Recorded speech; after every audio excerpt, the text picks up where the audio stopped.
Okay, students, next our topic 4.2.4 potential energy.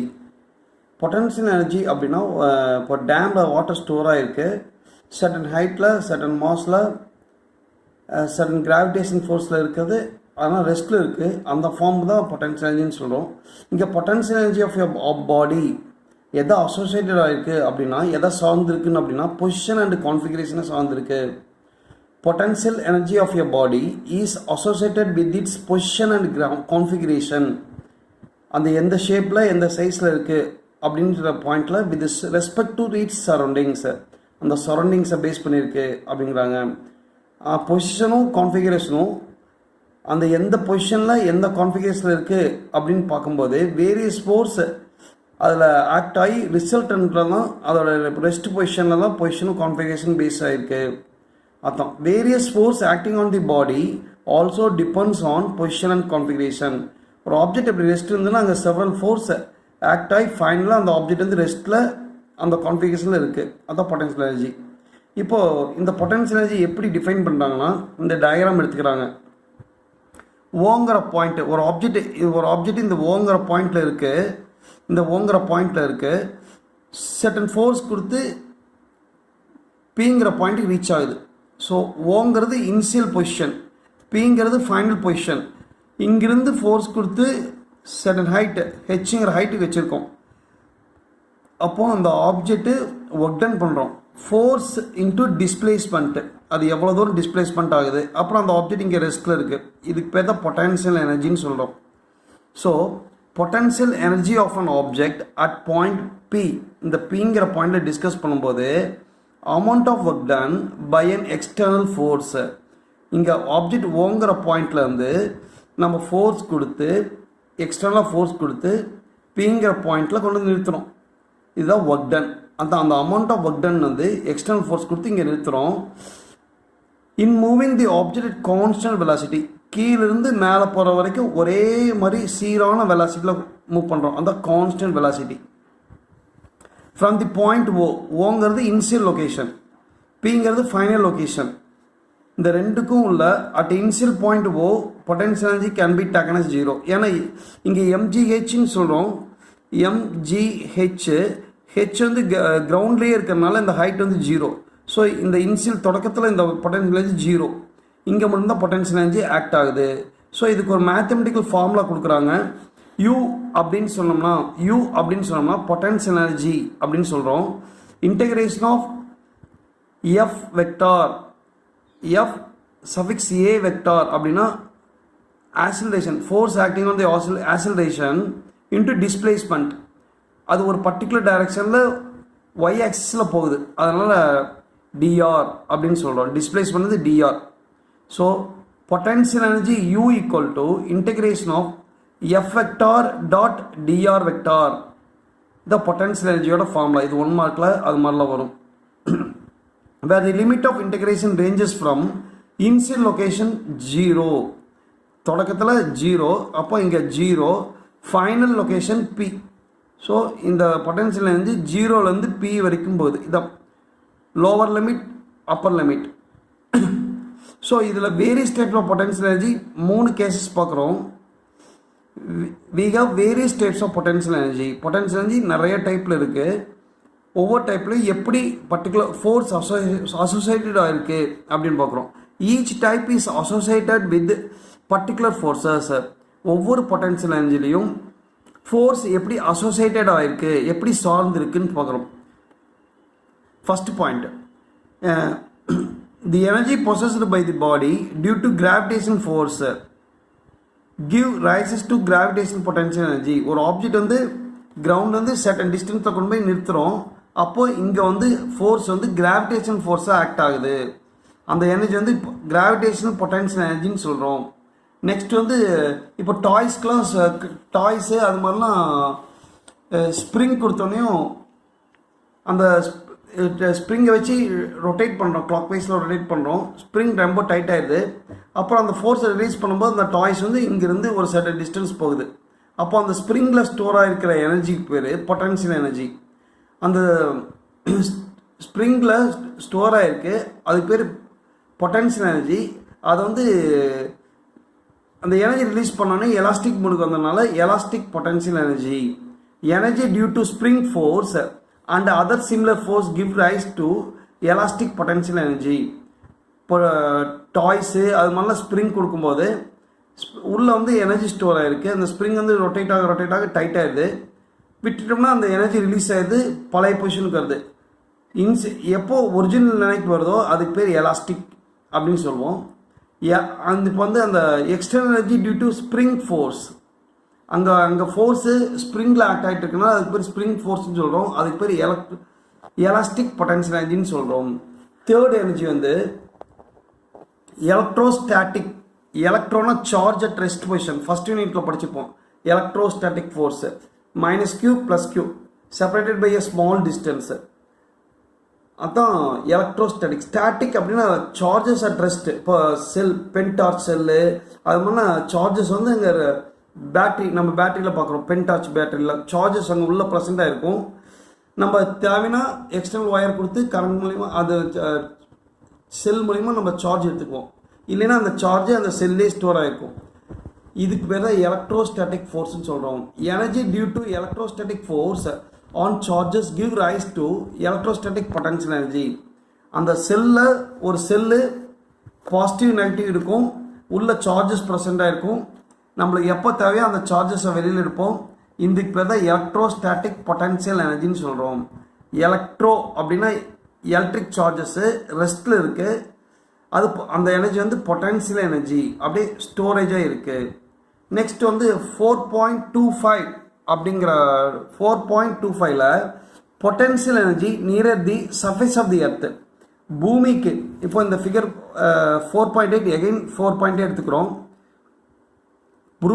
பூமிக்கு அருகாமையில் எவ்வளோ பொட்டன்ஷியல் எனர்ஜி இருக்குது. இப்போது இதில் வந்து பியூராக ஒய் ஆக்சிஸ் மட்டும் தான் கன்சிடர் பண்ணுறோம். ஒய் ஆக்சிஸ் அப்படின்னா வெர்டிக்கல் ஆக்சிஸ். இப்போ வந்து ஒரு ஆப்ஜெக்ட்டு இனிஷியல் லொக்கேஷன் ஓ, ஃபைனல் லொக்கேஷன் பி, இங்கிருந்து எக்ஸ்டர்னல் ஃபோர்ஸ் கொடுத்து ஹெச்ங்கிற டிஸ்டன்ஸ் மூவ் பண்ணி இந்த ஆப்ஜெக்ட் வந்து பிங்கிற பாயிண்ட்டில் ரெஸ்ட்டில் இருக்குது. இந்த ரெஸ்ட்டில் இருக்கும்போது இந்த ஆப்ஜெக்ட் வந்து டவுன்வர்ட் ஃபோர்ஸ் ஒய் ஆக்சிஸில் டவுன்வர்ட் ஃபோர்ஸ் ஆக்ட் ஆகுது. ஒய் ஆக்சிஸில் டவுன்வர்ட் ஃபோர்ஸ் ஆக்ட் ஆகுது. அதே ஒய் ஆக்சிஸில் அப்போர்ட் ஃபோர்ஸும் ஆக்ட் ஆகுது. இங்கேருந்து மூவ் பண்ணி போகும்போது அப்போர்ட் ஃபோர்ஸு, இந்த இடத்துல ரெஸ்ட்டில் வைக்கிறோம். இங்கே 2 விதமான ஃபோர்ஸ் ஆக்ட் ஆகுது. FA is acting upward and FG is acting downward. இதுதான் இந்த ஃபிகர் கன்சிடரேஷன். இந்த நியர் தி எர்த் சர்ஃபேஸில் பொட்டன்ஷியல் எனர்ஜி எப்படி இருக்கும் அப்படிங்கிறத டிஸ்கஷன் பாயிண்ட்டு. ஆல்ரெடி இங்கே நம்ம ஃபார்முலா ஃபைண்ட் அவுட் பண்ணோம். யூ அப்படிங்கிறது கிராவிடேஷனல் பொட்டன்ஷியல் எனர்ஜி பார்த்தோம். அதை வந்து some height h is equal to amount of work done required to take the object from the ground to height h with constant velocity. ஒரு constant வெலாசிட்டியில் கிரவுண்டில் இருந்து பிங்கிற பாயிண்ட்டுக்கு ஹெச்ங்கிற ஹைட்டுக்கு கொண்டு போய் நிறுத்துகிறோம். இதுதான் கிராவிடேஷனல் பொட்டன்ஷியல் எனர்ஜின்னு சொல்கிறோம். இப்போ கன்சிடர்னா இப்படி இது மாதிரி ஒரு ஆப்ஜெக்ட் கன்சிடர் பண்ணுறோம். கன்சிடர்னா கற்பனை பண்ணுறோம். Let us consider a body of mass m. ஒரு ஆப்ஜெக்ட் கன்சிடர் பண்ணுறோம், அதோட மாஸ் வந்து m அப்படின்னு சொல்கிறோம். being moved from ground to height h against the gravitational force. அந்த ஆப்ஜெக்ட் வந்து இந்த ஸ்பெரிக்கல் ஆப்ஜெக்ட் வந்து எங்கிருந்து எங்கே மூவ் பண்ணுறோம், கிரவுண்டில் இருந்து ஒரு பிங்கிற பாயிண்டில் மூவ் பண்ணுறோம், லொக்கேஷன் பி. இப்போ இங்கே 2 விதமான ஃபோர்ஸ் ஆக்ட் ஆகுது. upward force, vertically upward, vertically downward. இப்போ gravitation force Fg acting on the body. இப்போ Fg, இந்த ஃபோர்ஸ் Fg இந்த ஆப்ஜெக்டில் இந்த ஃபோர்ஸ் Fg டவுன்வர்டில் ஆக்ட் ஆகுது. டவுன்வர்டில் ஆக்ட் ஆகும்போது Fg equal to -mg unit vector j. இந்த j வந்து இப்போ x axis, y axis, z axis அப்படி 3 பார்க்கும்போது ijkன்னு போடுவோம். இங்கே ஒய் ஆக்சிஸில் அப்ளை பண்ணுறதுனால அது வந்து ஜே அப்படின்னு சொல்கிறோம். செகண்ட் யூனிட்டு சார் பார்த்துட்டு இருப்பார். அப்போ வந்து வெக்டரை பற்றி எக்ஸுக்கு ஐ, ஒய்க்கு ஜே, இஜெட்டுக்கு கே, அது மாதிரி ஒவ்வொன்றுக்கு இது. இங்கே வந்து ஒய் ஆக்சிஸ் மட்டும் கன்சிடர் பண்ணால் இங்கே யூனிட் கேப் ஜே அப்படின்னு சொல்கிறோம், யூனிட் வெக்டார். இங்கே நெகட்டிவ் சைன் எதை கொடுக்குதுன்னா ஃபோர்ஸ் ஆக்டிங் வெர்டிக்கலி டவுன்வேர்டு. ஒரு ஃபோர்ஸ் வந்து வெர்டிக்கலாக டவுன்வேர்டு ஆக்ட் ஆகிடுச்சுன்னா அது நெகட்டிவ் சைன். அப்போ வந்து without move in order to move the body without acceleration. acceleration இல்லாமல் அது மேலேருந்து கீழே வருது, கீழேருந்து மேலே போச்சுன்னா கான்ஸ்டன்ட் வெலாசிட்டியில் போகலாம், அல்லது ஆக்சிலரேஷன் இல்லாமல் போச்சுன்னா FA equal to minus FG அப்படின்னு சொல்கிறோம். இந்த நெகட்டிவ் சைன் எதை குறிக்குது அப்படின்னா இந்த ஃபோர்ஸ் வந்து வெர்டிக்கலி டவுன்வர்டை குறிக்குது. இதே FAG equal to plus MG அப்படின்னா இங்கே பாசிட்டிவ் சைனை குறிக்குது. பாசிட்டிவ் சைன் எதை குறிக்குதுன்னா அந்த ஆப்ஜெக்ட் வந்து மூவ்ஸ் வெர்டிக்கலி அப்போர்ட் டைரக்ஷன் குறிச்சுன்னா ப்ளஸ்ஸு, டவுன்வர்ட் டைரக்ஷனில் இருந்தால் மைனஸ், ஜியோட வேல்யூ மைனஸ் ஆகிடும். The force applied vertically upward direction. when the body is lifted remains unchanged, அதாவது இந்த வெலாசிட்டி வந்து கான்ஸ்டன்ட் அப்படின்னு சொல்லலாம், அல்லது அன்சேஞ்சு வெலாசிட்டின்னு சொல்லலாம். ஸோ கைண்டிக் எனர்ஜி வந்து சேமாக இருக்கும். அப்போ வந்து அவன் கீழேருந்து மேலே போனாலும் மேலேருந்து கீழே வந்தாலும் அந்த ஆப்ஜெக்ட் ரெஸ்ட்டில் இருந்தாலும் kinetic energy also remain constant. அதான் லா ஆஃப் கன்சர்வேஷன் ஆஃப் எனர்ஜியில் பார்த்தோம். Energy can neither be created not be destroyed. அப்புறம் எனர்ஜி வந்து ஒரு ஃபார்மில் அப்பேர் ஆச்சுன்னா இன்னொரு ஃபார்மில் டிஸப்பேர் ஆகும் அப்படிங்கிற கான்செப்ட் நம்ம பார்த்தோம்.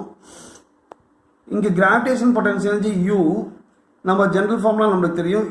கிராவிடேஷன் பொட்டன்ஷியல் எனர்ஜினா U integration of lower limit to upper limit, lower location to upper location.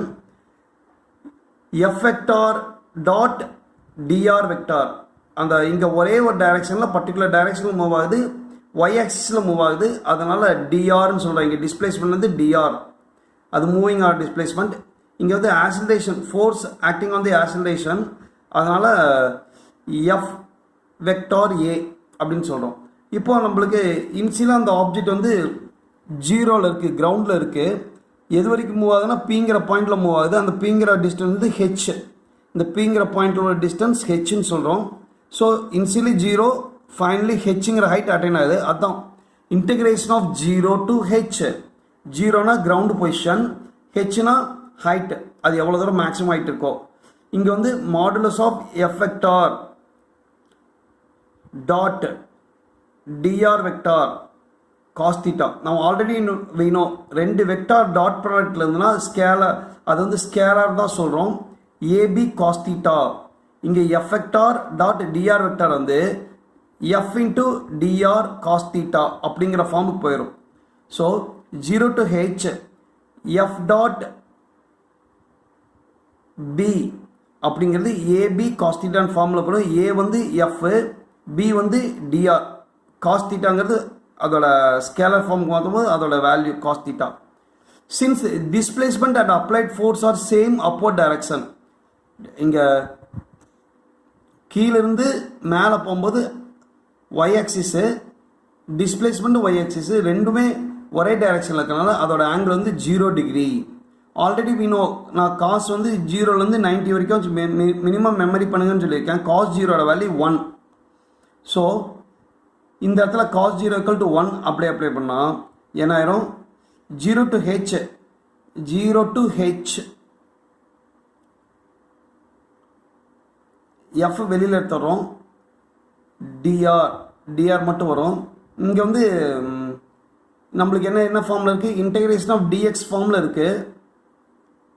இது இன்டெகிரேட் பண்ணால் எக்ஸுங்கிற ஃபார்முக்கு வரும். இங்கே இன்டெகிரேஷன் டிஆர்னு இருக்குது, இது இன்டெகிரேட் பண்ணால் எக்ஸுங்கிற ஃபார்முக்கு வரும்.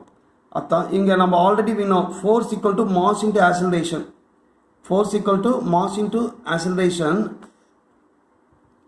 இங்கே ஏ ஈக்குவல் டு ஜின்னு மாறிடுது.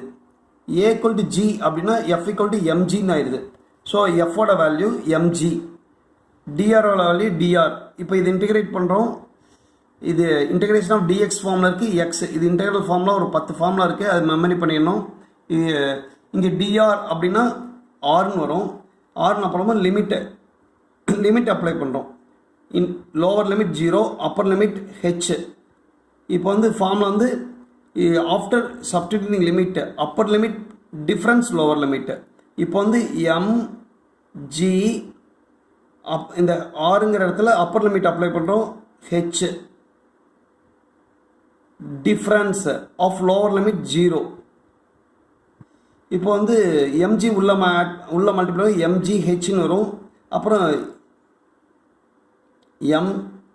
GH minus mg 0 வரும். 0 into anything 0. ஸோ இந்த டேர்ம் எல்லாம் 0 ஆயிடும். So potential energy equal to mgh அப்படின்னு வரும். Potential energy equal to mgh. So potential energy stored in the object. ஒரு ஆப்ஜெக்டில் பொட்டன்ஷியல் எனர்ஜி ஸ்டோர் ஆகிருக்கும் போது அதை எதை பேஸ் பண்ணியிருக்கு, மாஸை பேஸ் பண்ணியிருக்கு, கிராவிடேஷனை பேஸ் பண்ணியிருக்கு, ஹைட்டை பேஸ் பண்ணியிருக்கு அப்படின்னு சொல்கிறோம். ஒரு எக்ஸ்டர்னல் ஃபோர்ஸை கொடுத்து மேலே கொண்டு போகிறோம், அது பாசிட்டிவ். இது எதை குறிக்குது அப்படின்னா external force is transferring the energy to the object which is stored as a potential energy. நம்ம எவ்வளோ எனர்ஜி கொடுத்து எக்ஸ்டர்னலாக கொடுத்து அந்த ஆப்ஜெக்டை மேலே கொண்டு போகிறோமோ அந்த அந்த அந்த எனர்ஜி வந்து என்னவா மாறிடுது அப்படின்னா பொட்டன்ஷியல் எனர்ஜியாக ஸ்டோர் ஆயிடுது. இப்போ உதாரணத்துக்கு ஒரு டாய் எடுத்துக்கிறோம். டாய்ஸ் எடுக்கும்போது ஸ்ப்ரிங் ஃப்ரீயாக இருக்கும். நம்ம டைட் பண்ண ரொட்டேட் பண்ணுறதுக்கு ஃபோர்ஸ் அப்ளை பண்ணுவோம். அந்த ஃபோர்ஸ் வந்து அந்த ஸ்ப்ரிங்கை டைட் பண்ணும். ஸ்ப்ரிங்கை டைட் பண்ணும்போது அது இப்போ அந்த ஸ்ப்ரிங் டைட்டட் பொசிஷனுக்கு பொட்டன்ஷியல் எனர்ஜி. அந்த ஸ்ப்ரிங்கை ரிலீஸ் பண்ணும்போது அந்த ஃபோர்ஸை ரிலீஸ் பண்ணி ஸ்ப்ரிங் பழைய பொசிஷனுக்கே வந்துடும். அது வந்து எலாஸ்டிக் பொட்டன்ஷியல் எனர்ஜி. அந்த டைட் பண்ணுறதுக்கு பார்த்து எலாஸ்டிக் பொட்டன்ஷியல் எனர்ஜி. இங்கே வந்து அந்த ஆப்ஜெக்ட் வந்து கிரவுண்ட்லேருந்து சர்டன் டிஸ்டன்ஸ்க்கு மூவ் பண்ணுறோம். அந்த ஃபோர்ஸ் வந்து பாசிட்டிவாக இருக்கனால அந்த external force is transferring the energy to the object which is then stored as a potential energy. கீழேருந்து மேலே கொண்டு போகிறோம், எவ்வளோ ஃபோர்ஸ் கொடுத்து மேலே கொண்டு போய் நிறுத்துகிறோமோ அந்த கீழேருந்து மேலே கொண்டு போய் லிஃப்ட் பண்ணுற அளவுக்கு அந்த ஃபோர்ஸ் வந்து என்னவா எனர்ஜியாக மாற்றிடுது, பொட்டன்ஷியல் எனர்ஜியாக மாற்றிடுது. So if the object is allowed to fall from a height h, then the potential energy is converted to kinetic energy. இப்போ ஒரு ஆப்ஜெக்ட் கிரவுண்டில் இருந்து எக்ஸ்டர்னல் ஃபோர்ஸ் கொண்டு போய் இங்கே நிறுத்துகிறோம். சர்டன் டிஸ்டன்ஸில் இருந்து நிறுத்தும் போது இங்கே அந்த ஃபோர்ஸ் வந்து பொட்டன்ஷியல் எனர்ஜி ஆக்ட் ஆகுது. விட்டுட்டோம்னா அப்படியே கீழே வந்துடுது, அந்த ஆப்ஜெக்ட் கீழே வந்து விழுந்துருது. ஸோ பொட்டன்ஷியல் எனர்ஜி வந்து என்னவா கன்வெர்ட் ஆகுது, கைனடிக் எனர்ஜியாக கன்வெர்ட் ஆகுது. So potential energy is converted into kinetic energy. Potential so stored potential energy is converted into kinetic energy. இப்போ ஒரு சம் பார்க்குறோம். 4.8 and an object of mass 2 kg is taken to height of 5 meter from the ground. இப்போ கிரவுண்டில் இருந்து ஒரு object, அந்த ஆப்ஜெக்டோட mass வந்து 2 kilogram. அது வந்து எவ்வளோ ஹைட்டில் லிஃப்ட் பண்ணியிருக்கோம் அப்படின்னா 5 மீட்டர் ஹைட்டில் லிஃப்ட் பண்ணியிருக்கோம். கிரவுண்டில் இருந்து 5 மீட்டர் ஹைட்டில் லிஃப்ட் பண்ணியிருக்கோம். இங்கே ஜி வேல்யூ அவனே கொடுத்துருக்கான் 10 மீட்டர் பர் செகண்ட் ஸ்கொயர்டு. கொடுக்கலன்னு 9.8 மீட்டர் பர் செகண்ட் ஸ்கொயர்னு எடுத்துக்கணும். அவன் கொடுத்துருக்கனால மல்டிப்ளேஷன் டிவிஷனில் ரவுண்ட் ஆஃப் 10 வந்ததுனால நம்மளுக்கு ஈஸியாக கன்வெர்ட் ஆகிக்கும். இங்கே 4 டைப் ஆஃப் கொஸ்டின்ஸ் கேட்குறாங்க. First question, calculate the potential energy stored in the object. நம்மளுக்கு ஆல்ரெடி வீணும் பொட்டன்ஷியல் எனர்ஜினா U = mgh. அந்த ஃபார்முலா அப்ளை பண்ணிக்கணும். Next, where does potential energy comes from. Potential energy எங்கிருந்து வந்திருக்கு. அப்போனா நம்ம இதை இந்த டிஸ்கஷன் டாபிக்கில் கிரவுண்ட்லேருந்து எவ்வளோ தூரம் ஹைட் லிஃப்ட் பண்ணுறோமோ அந்த ஃபோர்ஸ் வந்து என்னவா மாறிடுது அப்படின்னா பொட்டன்ஷியல் எனர்ஜியாக மாறிடுது. அப்போ அந்த ஃபோர்ஸ் மூலிமா அந்த எனர்ஜி வந்திருக்கு நம்மளுக்கு. What external force must act to bring the mass to that height. External force எவ்வளோ தேவைப்படுது இந்த மாஸுக்கு, இந்த 2 கிலோகிராம் மாஸுக்கு 5 மீட்டர் ஹைட்டுக்கு கொண்டு போய் நிறுத்துறதுக்கு எக்ஸ்டர்னல் ஃபோர்ஸ் எவ்வளோ தேவைப்படுது. Next, what is the net force act on the object while the object is taken to the height h. இந்த ஹைட் ஹெச்ங்கிற ஹைட்டில் நிறுத்தும் போது இந்த இடத்துல எந்த மாதிரி force, net force, total force, downward force, upward force, இந்த ரெண்டையும் ஆட் பண்ணும்போது நெட் ஃபோர்ஸ் எவ்வளோ இருக்கும் அப்படின்னு சொல்கிறாங்க. இப்போ இந்த சம் நம்ம பார்க்குறோம். Solution, potential energy U = mgh. எம்மோட வேல்யூ 2, ஜியோட வேல்யூ 10ன்னு கொடுத்துருக்கான். Assumed value 10. அதை எவ்வளோ தூரம் கொண்டு போய் நிறுத்திருக்கான், 5 மீட்டரில் கொண்டு போய் நிறுத்திருக்கான். ஸோ 2 × 10 20, 20 × 5 100. So 100 joule. ஸோ எனர்ஜினா அதோட யூனிட் ஜூல். ஸோ இங்கே ப்ளஸில் வரதுனால ப்ளஸ் சைன் எதை குறிக்கணும், positive sign implies energy stored on the mass. அந்த எனர்ஜி வந்து எங்கே ஸ்டோர் ஆகிருக்குன்னா மாஸில் ஸ்டோர் ஆகிருக்கு அப்படின்னு சொல்கிறாங்க. நெக்ஸ்ட்டு பொட்டன்ஷியல் எனர்ஜி எப்படி ட்ரான்ஸ்ஃபர் ஆகிருக்கு? Transferred from external agency which applies the force on the mass. நம்ம எவ்வளோ ஃபோர்ஸ் கொடுத்து அந்த ஆப்ஜெக்டை சர்டன் டிஸ்டன்ஸில் ஹெச்ங்கிற டிஸ்டன்ஸில் நிறுத்தியிருக்கிறோமோ அந்த எனர்ஜி, அந்த அப்ளை பண்ணுற ஃபோர்ஸ் தான் எனர்ஜியாக கன்வெர்ட் ஆகிருக்கு அப்படின்னு சொல்கிறாங்க. Next external force FA which takes the object to height FM. அந்த 5 மீட்டர் ஹைட்டுக்கு எக்ஸ்டர்னல் ஃபோர்ஸ் கொடுத்துக்கிறோம். அந்த மாஸோட வெயிட் வந்து 2 கிலோகிராம். அப்போ வந்து FA equal to minus FG. இப்போது ஏன்னா எகென்ஸ்ட் இந்த கிராவிடேஷன் ஃபோர்ஸுக்கு எகென்ஸ்டாக மேலே கொண்டு போகிறோம். ஸோ மைனஸு ஆல்ரெடி எஃப்ஜியோட வேல்யூ நம்மளுக்கு தெரியும், minus M G J. So minus into minus plus. So M G unit vector J. ஜேங்கிறது யூனிட் வெக்டார். அது வந்து அப்போர்ட் டைரெக்ஷனில் எடுத்துகிட்டு போகிறதுனால இங்கே வந்து J represent unit vector along the upward direction. ஏன்னா அந்த ஆப்ஜெக்ட் கீழேருந்து கிரவுண்ட்லேருந்து மேலே ஹைட்டுக்கு எடுத்துகிட்டு போகிறோம், ஹெச்ங்கிற ஹைட்டுக்கு எடுத்துகிட்டு போகிறோம். அப்போது இந்த ஃபார்ம் எம்ஜி ஜே கேப் அப்படின்னா ஜே கேப் அப்படின்னு சொன்னால் யூனிட் வெக்டார். தென் ஃபோர்த் சப்டிவிஷன் கொஸ்டின் என்ன சொல்கிறாங்கன்னா, அதோட பொட்டன்ஷியல் எனர்ஜி எப்படி மென்ஷன் பண்ணுறது, நெட் ஃபோர்ஸ் எப்படி இருக்கும், டவுன்வர்ட் ஃபோர்ஸ் அப்வர்ட் ஃபோர்ஸ் எப்படி இருக்கும் அப்படின்னு சொல்கிறாங்க. Object must be moved at constant velocity. Object constant velocity R uniform velocity அப்படின்னு சொன்னோம்னா net force acting on the object is 0. அந்த ஆப்ஜெக்டில் நெட் ஃபோர்ஸ் வந்து 0ன்னு சொல்லி பார்த்தோம். ஸோ கிராவிடேஷன் ஃபோர்ஸும் ஆக்சிலரேஷனும் இந்த sum of the two force equal to 0. அதான் நெட் ஃபோர்ஸோட வேல்யூ 0.